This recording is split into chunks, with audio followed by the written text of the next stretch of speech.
All right, and so what we have here is some bread that I made the other day, some dough. I just know that it's a wet dough. I'll definitely make a video on how I made this dough in the future, but this is just a dough I made. You can see it's really jiggly, has a lot of fermentation going on. I have let this sit out on the counter for about a little bit less than 24 hours. If you smell it, it smells literally like booze, like alcohol, as it should. And what we're gonna do is turn this into a nice artisanal loaf. Now, this is going to be the best artisanal loaf you've ever seen. But what we gotta do first is kind of shape this into the way that we want it. So what we're gonna do is just heavily dust this thing, and I'm gonna get both my hands just covered in flour for this process. This is going to be a messy process. This dough is really sticky, so if I were to like grab it or anything, it would just come all along with me. So basically what I'm looking to do here is get this dough floured on this side, and then I'm going to transfer it into another bowl to thus get the other side kind of floured up too. So that way when I do the final transfer into my makeshift steam injection tool here, the cast iron pot and pan, it will come out a lot better. All right, went ahead and got myself the other bowl here. I'm gonna just very liberally just put a lot of flour in here. Now all this flour isn't going to make it onto the final product, but it is going to help in releasing. So I'm gonna just get really messy here. You gotta kind of commit to this and just pour this in to your other bowl. Now it's okay if you leave some behind, that's totally fine. But basically we just wanted to transfer mediums and to get that side nice and floured up. So I'm gonna take my clean hand and give this a gracious helping of flour. And we'll just cover that up and let it sit there. So I'm gonna just get some more flour, put it on my hands. Flour is an excellent way to get wet dough off your hands. You just take it, kind of like you're washing your hands, and doesn't do the most perfect job, but I mean, like, it's a lot better than it was a second ago. It's good enough that I can now use this sealer wrap. These never will work with me. Just, you really want to get aggressive with this. You kind of want to like hate your life as you're beating this bowl down, trying to cover it so that way air isn't in there. We're gonna throw this in here, and we're just gonna throw some water down and clean our hands real quick.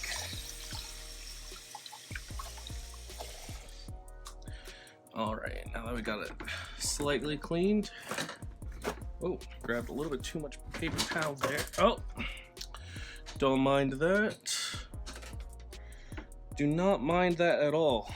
You know, this will stay in the video. I'll make sure that my life's fails are in here too. So let's turn around here, and what we're gonna do is we're gonna put this in here, but first I'm gonna get some parchment paper and cut that down the side. All right, I'm back, and I got my scissors and some parchment paper. So we're just gonna cut a nice round hole, roughly the size of this pan, and then we'll cut it smaller as we need it. So I'm just gonna say that this is about good.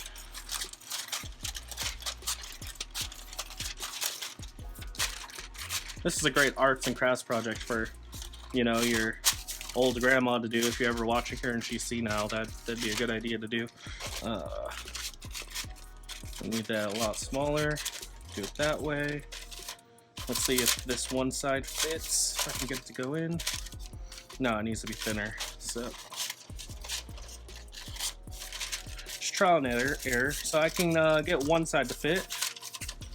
Let's see. That's where we need to cut to.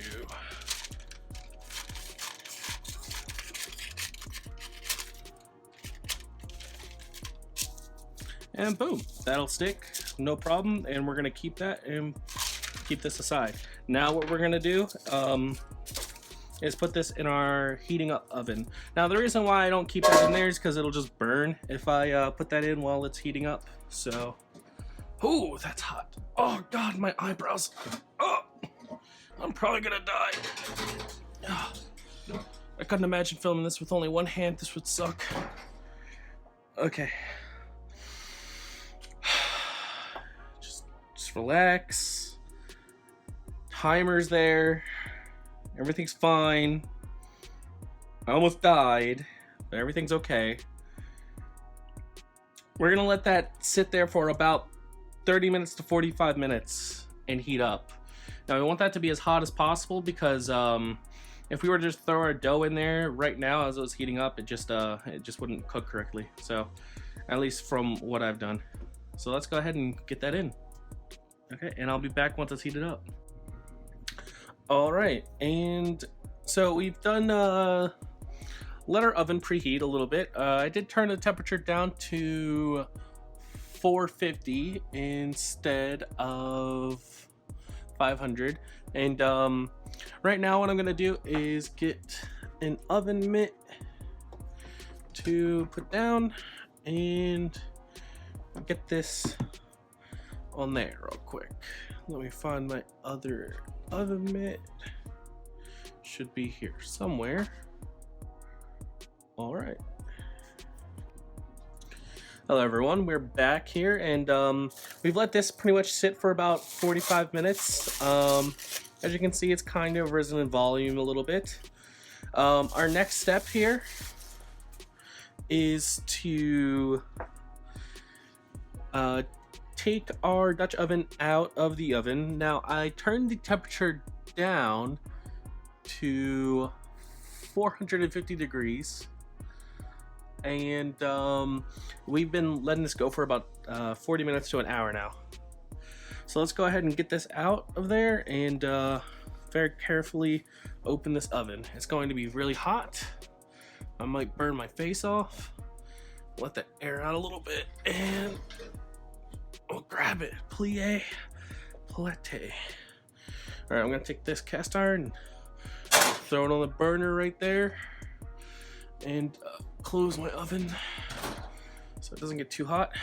All right, now we're gonna take this sheet of parchment paper that we cut earlier, throw it down right there, and this is radiating heat. I can feel heat all the way over to here.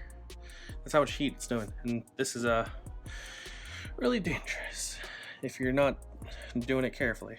So now what we're gonna do is we're gonna get a spatula. This says life is short, eat dessert first. I don't actually live by that philosophy. I actually hate dessert. It's fucking, it's so sugary, it makes me feel like shit. So I just unsubscribed from that notion. So what I'm gonna do is take this and kind of caress it and make it plop and fall down, and trying to get as little stickage as possible. Now there's a little bit of stickage, but that's fine. All right. And now what I'm gonna do is take this razor and dry it off a little bit. Try not to cut myself because I can't actually see what I'm doing. And we're gonna take this razor and kind of score as deep as we can into this dough. Ooh, that is sticky. It does not want to score. All right.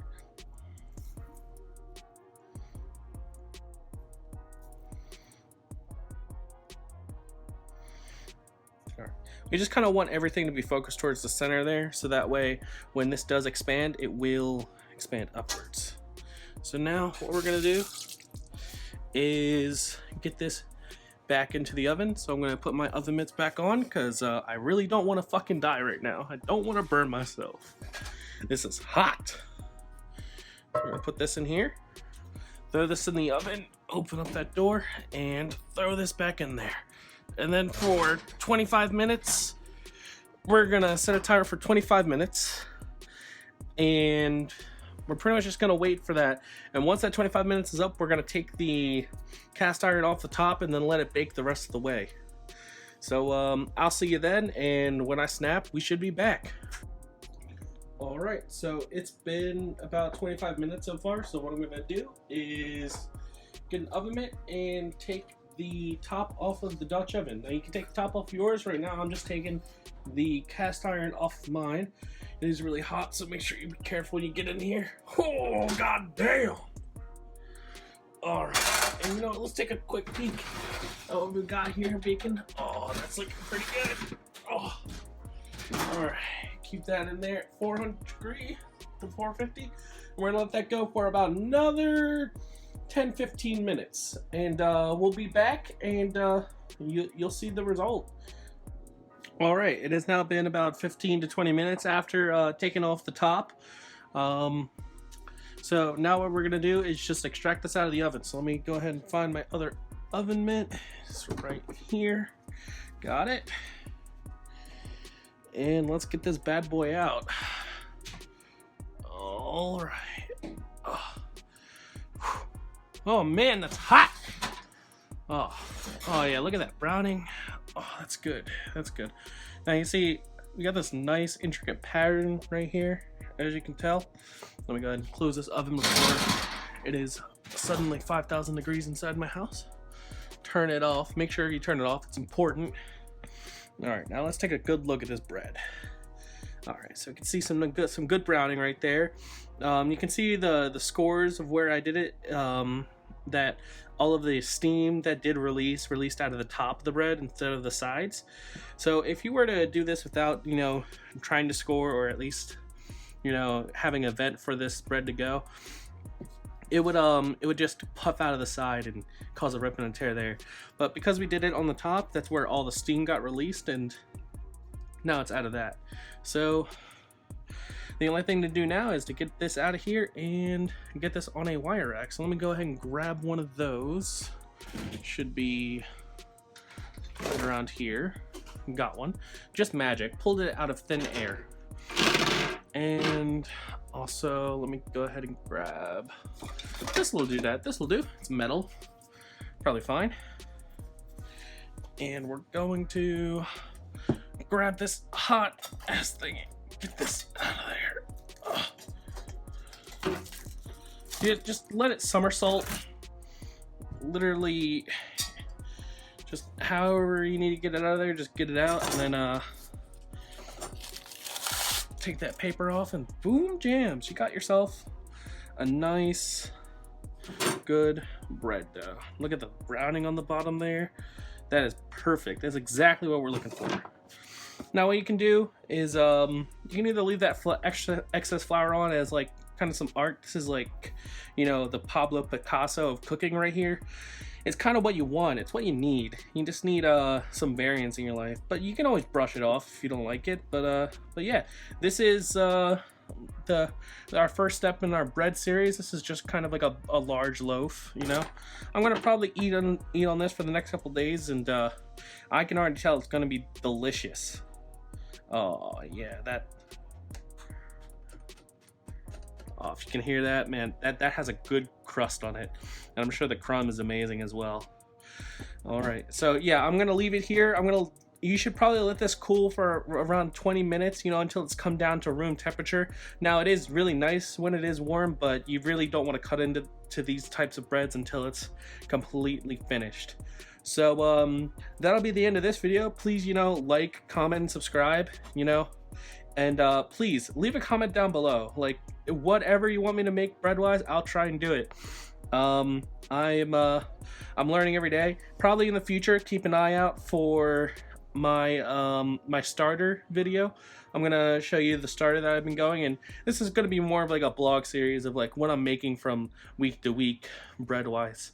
I just wanted to document this bread today, and I hope you have a good one.